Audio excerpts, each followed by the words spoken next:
Tracy here with BibleJournalingMinistries.com, and today we're working in Jeremiah chapter 1 verse 5 using our Before I Knew You printable here at Bible Journaling Ministries. If you're in Momentum, you can find this in your bonus files under Old Testament files, and if you are not a Momentum member, we'd love to have you join us, but you can also find this in our store at BibleJournalingMinistries.com.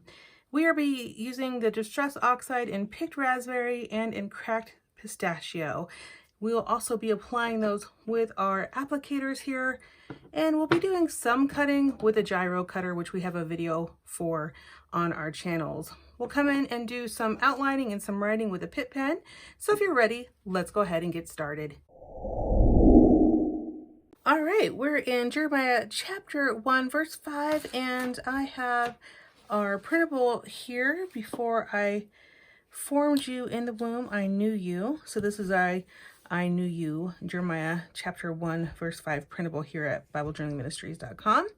You can find this on our website, or if you're a Momentum member, this is in your bonus files in the Old Testament portion of that section of your membership site.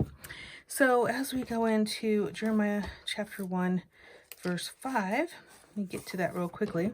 This is under the call of Jeremiah, and it says, "Before I formed you in the womb, I knew you, and before you were born, I consecrated you. I appointed you a prophet to the nations." And I just love how we can really apply this to the fact that God knew us before we were born. God knows everything, and we are here for a purpose, and he knows exactly what that is. And so today we're just going to have some fun celebrating that and worshiping our Lord. So I'm going to be using the kit here. This kit comes with many different parts. It's a 3-part kit. It has your first part, which really are your smaller elements for the 2-inch margins like what I have.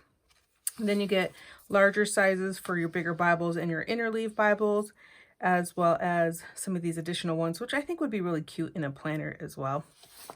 So I'm going to be using Distress Oxide in the Picked Raspberry and the Cracked Pistachio. So those are the colors I'm going to be using. I have these little blending tools that I'll be using as well. And with that, let's go ahead and get to underlining our verse.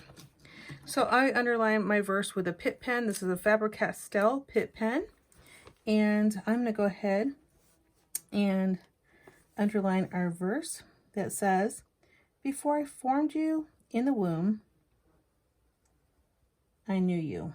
So isn't that amazing that God knows every intimate piece of our formation? And before you were born, I consecrated you. I like that. So I'm going to go ahead and just underline those 2 sections. And then I'm going to go ahead and start putting down my Distress Oxide. So to apply Distress Oxide, the first thing I do is just kind of protect all my other pages so I don't get like any ink kind of flying off where I don't want it. Now, Distress Oxide doesn't really bleed through unless you use a lot of water or you're really heavy-handed.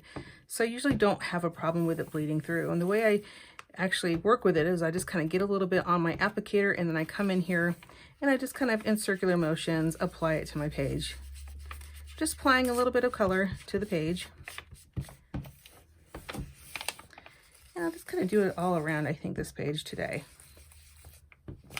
So I just come in with a little bit of the Distress Oxide and work it in my page.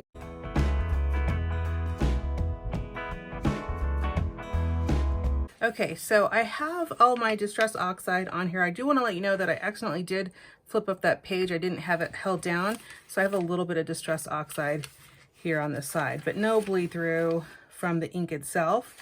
It is actually just sitting on top of the page. Now, normally I just kind of create a background like this, then I just kind of make sure it's dry, and once it's dry, it's not going to go to the other page. You're not going to have any transfer to the other side. So I usually will dry it with a heat tool, and then I apply my stickers and I'm kind of done. But today, for those of you who are interested in seeing how the oxidized effect, and I'll also show you that it will kind of bleed through the back so that you can see what it looks like. I'm going to do that today just so you know. Now, It's going to bleed through because what I'm going to do is add some water to the ink. So we'll see how much water I add and how that affects it bleeding through to the other side. We might get lucky and not have bleed through, but chances are it's going to bleed through on a thin page. So let me go ahead and do that. And to create that oxidized effect, you just take your spritzer, or you can use a paintbrush with water, just spritz a little bit onto your page. You don't have to soak the page. It just depends on, like, do you want thicker oxidized look, or do you want a thinner? The more thick, the more water you add to your page, like I did just now, I added quite a bit of water, the more likely it's going to bleed through on the other side. So let's go ahead and sit here and wait for a little bit to get that oxidized look on the page.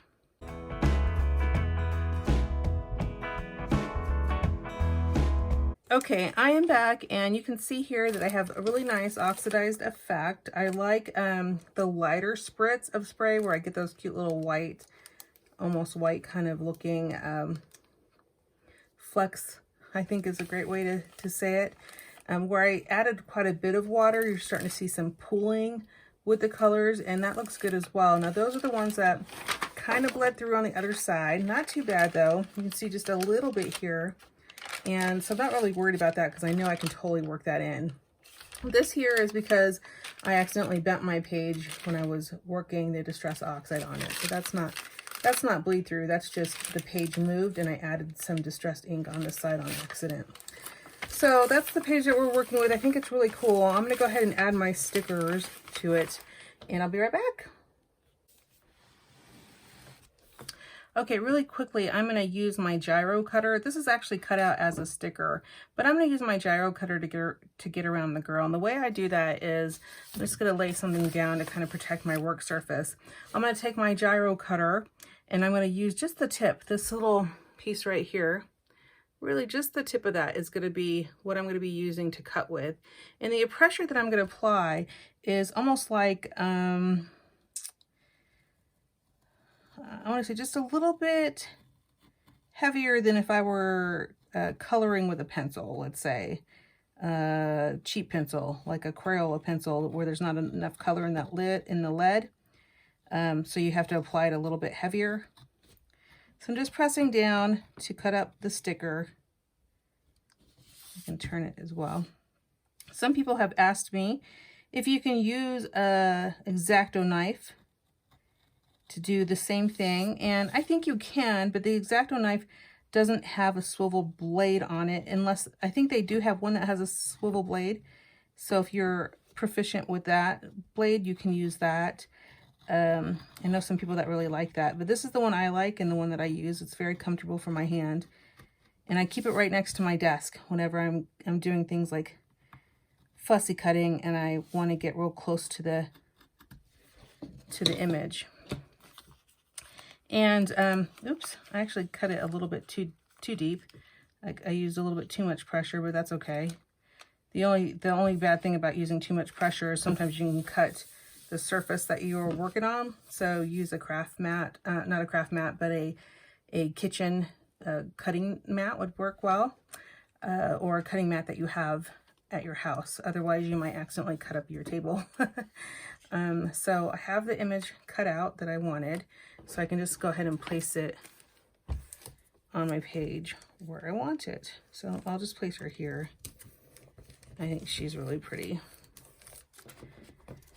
And then I can do the other, I don't have to like get rid of all of this. I can still use it. I can come in here, and you don't have to have an X-Acto knife. You can use scissors. I could come in here with my scissors and just pick out these words that I like. Maybe I come in here and cut out the verse, and I can use that. I can come in here and use that as well. So I'll just have to take the backing off, and then I can come in and I can use this just almost like word fetty, you know. I can just come here and apply it to my Bible. Make sure I'm in the camera. Sorry guys, Make sure I'm in the camera for you.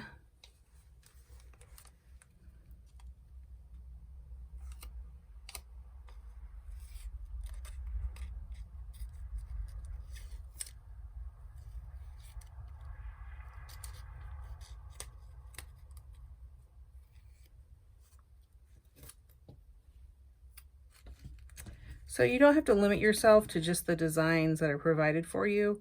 You're more than welcome to use however you want to.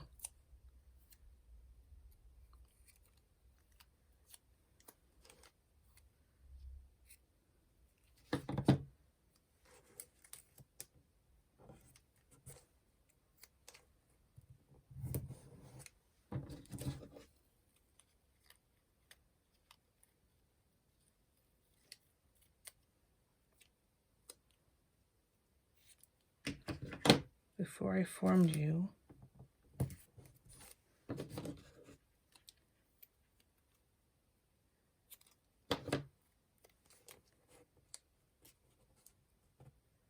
now for these edges, I usually like to add a little bit of washi to it. So I can come in here with my little washi tape, printable washi tape, and just add something there before I add anything else to that. I'll just trim it right off the back, like so.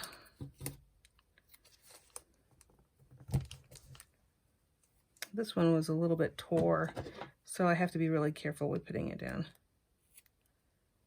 Maybe like that. Sometimes I get a little excited, and then I have to work with it later. So if you're more careful than I am, you won't have to work with a tore sticker. But isn't it great that we have a Father that cares enough to know us? And he knows all of our pieces and all of our quirks. And he loves us for them anyways. I love that. And I like that I have a Father that cares enough to know me.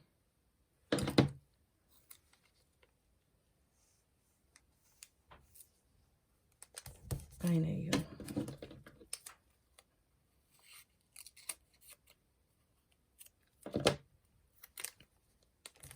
So awesome.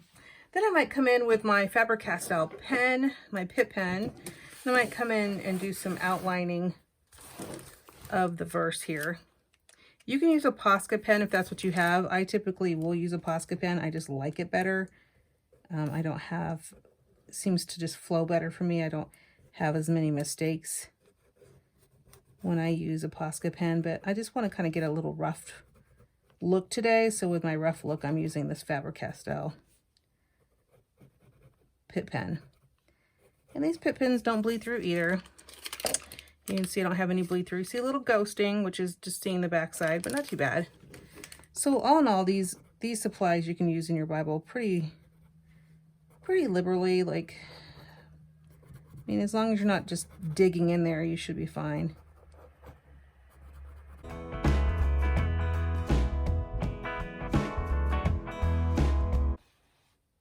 I'm pretty satisfied with this layout. I really like it. I wrote here that says, praise God, the Father that knows me. I just love the fact that God knows all about us. And this is a nice Bible journaling time just to spend thinking about a God who truly cares about you enough to knit you in your mother's womb, perfectly made, exactly how he wants you to be made. And you are perfect in his eyes. And of course, you are perfect in his eyes because Jesus is the sacrificial lamb. And he sees us through Jesus, who is perfect. So I hope this was encouraging to you. You can use these supplies and really not have a ton of bleed through. It looks pretty good either way. A little bit of bleed through, not too much. You can feel confident using these supplies in your Bible. So I hope you have a wonderful day. Goodbye.